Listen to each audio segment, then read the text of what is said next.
Hello, Morongo Basin and listeners around the world online at Z107.7fm.com. This is your Z107.7 local news for Sunday, March 15th, 2026.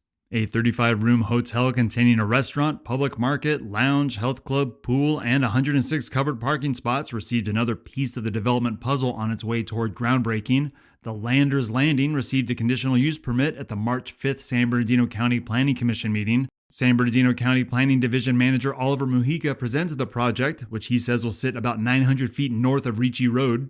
The properties located to the east of the project site are vacant and undisturbed. Single-family residences are located 800 feet to the south and 1,000 feet to the north of the project site. There are two single-family residences located approximately 150 feet to the west, directly across from the project site. The project site is within the commercial land use category and the rural commercial zoning district. The hotel is planned to be staffed 24 hours a day with up to 25 employees. There's going to be a restaurant and pool open to the public during daytime hours. The property is an undeveloped 5.7 acre lot, and the county says that the impact of the development is, quote, below significance for biological, tribal, and cultural resources, as well as geology, soil, water use, and noise. Sam Friedman and Ben Toffey are the development team behind the project. They held a community meeting at Belfield Hall in November of 2024, where they presented the initial plans for the hotel with the type of mixed reactions you've come to expect at a high desert development meeting. There was pushback on the project from the local affordability angle, along with concerns about noise, dark skies, and traffic. Part of the plan for the hotel is a public market, which the developers say would provide a place for locals to grab goods without having to trek into Yucca Valley. Here's direct neighbor John DeLuz verbally sparring with developer Ben Toffey at that November 2024 meeting.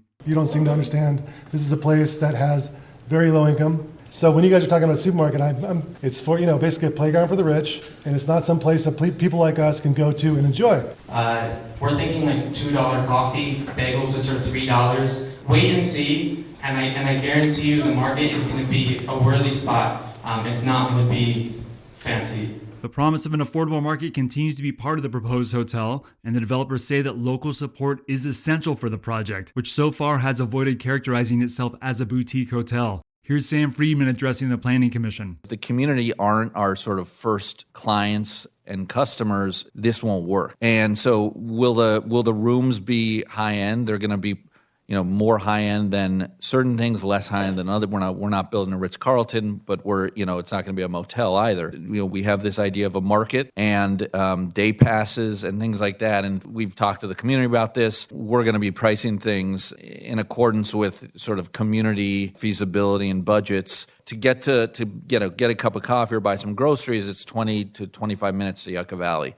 I think a lot of the letters of support we've gotten have indicated that they're excited about that. The notice for the March Planning Commission meeting was published in the High Desert Star in February, as well as being mailed directly to surrounding property owners.